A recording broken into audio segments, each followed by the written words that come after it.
want to welcome you to this week's session of Coach's Corner. I'm your host, Rick Voss, and got a special guest with us today, Cody Shields. Cody's a local area athlete to come up out of our local leagues here and on into Bay High and then Wallace Community College and University of Auburn in Montgomery.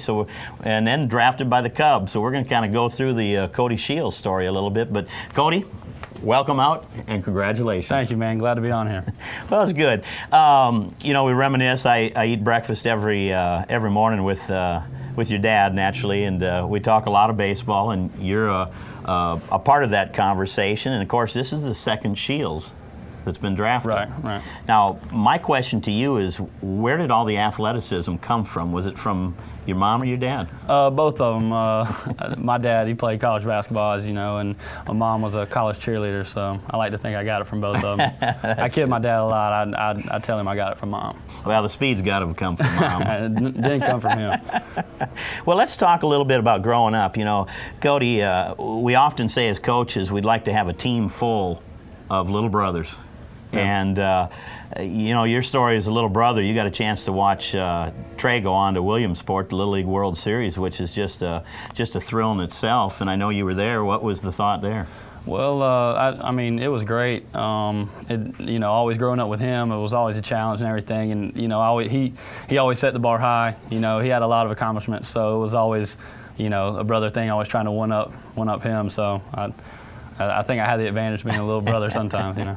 Well, you sure did, and you know, we've seen a lot of very talented little brothers. Now, you came out of R.L. Turner, right? Right, correct. Who was coaching you back then? Dad.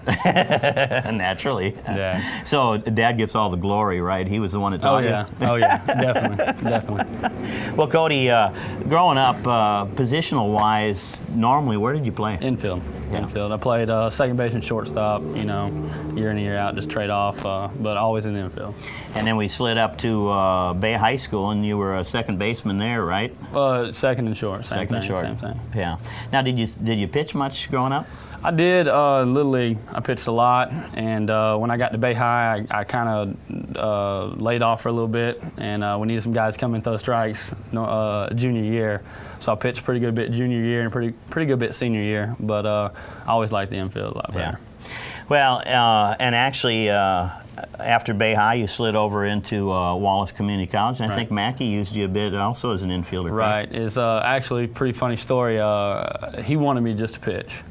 And ended up just pitching for a while, and we had actually 4 infielders get hurt in a tournament, and I was at the concession stand during a game, and somebody got me. I was in the middle of a doubleheader, and he came and got me and told me that I was playing second base. I got a few hits, and the rest is history. Just ended up playing second base for the rest of my career there. So. Well, you know, it's interesting, Cody, because we often talk about young men, especially us that have had a chance to coach them from young ages on up, and you know, watching you out of high school and then going off to college, you were again one of those young men that you seem to be continually blossoming with your game.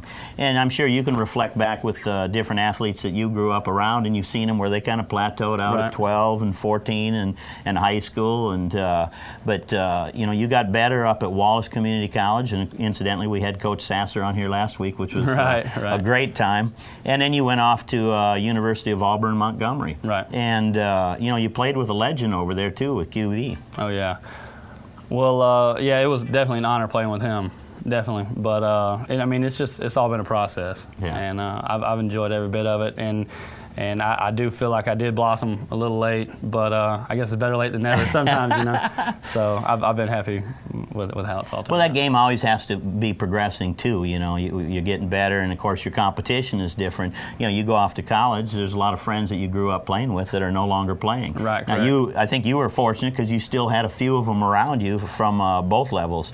When you got to Auburn, Montgomery, were you playing outfield there all the time? I wasn't. I was actually second base as well, and I didn't move to center field till this year. I dabbled in center field a little bit last year, but Coach Lowe really needed me in the infield, so I just did what the team needed. And then this year, I feel like it was, you know, my year because he moved me out there, and I feel a lot more lot more comfortable out there. There's not too many 6'4" second basemen these days. So. Well, that is true. I want to just take a break real quick. We want to thank our sponsor, Bay County Awards Engraving, that makes our show possible. This is Coach's Corner. We basically discuss area youth baseball, high school and college baseball, and with us today is our special guest, Cody Shields. Cody just got drafted by the Chicago Cubs in the 15th round, I believe it is, yes, right? Sir. Yes, sir. Well, what an honor. You know, Trey gets drafted by Toronto, your older brother, and now you're drafted, and you're getting to go on to fulfill your dream. And let's talk a little bit about your college career this year. You're playing up at Auburn Montgomery with QV. And Cody, it seemed like every time I read in the game, you were hitting with power, you had a lot of speed, and the numbers you racked up were extremely impressive. Well, you know, QV, he's a great coach, but I don't want to take anything away from our assistant coaches, Marty Loverich and Junior Kelly. They worked with me all year. Yeah. And, you know, they've been working on me for 2 years, and finally this year it kind of clicked. And, you know, when you listen to your coaches and it clicks, it makes it a lot easier. Well, the numbers you had at the plate, tell us, what were the final numbers, you recall? Yes, sir. Batting average was 461, 7 home runs, 25 stolen bases. 25 stolen bases. Boy, that's a lot of speed for a Shields. You can get up and get around.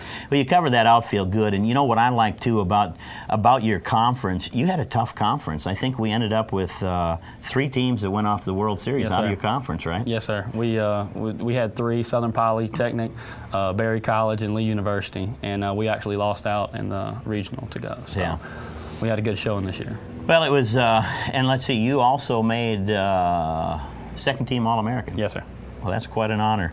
That is quite an honor. And on top of that was the conference MVP. Of the league, yes, sir. Yeah, which I thought was kind of interesting because I noticed that, you know, I kind of follow all this stuff, as you can tell, but I noticed that the All-American for center field was someone that you beat out in the MVP in your conference. Of course, you know, there is a little benefit to go off to the World Series, and yeah, you get to pad those stats, you know, a few more weeks, but it's all it's all good. I was happy with how everything ended up. Well, you guys ended up. Let's see, your final game was of your career college-wise was over there with Emory-Riddle, right? Correct. Now you had to beat them twice. Didn't you? We had to beat them. They were undefeated. You know, we're coming out of the losers bracket, the winner, and you know how that goes. That's always a tough task. They're a tough team, and I mean, I believe they were a better ball club. So.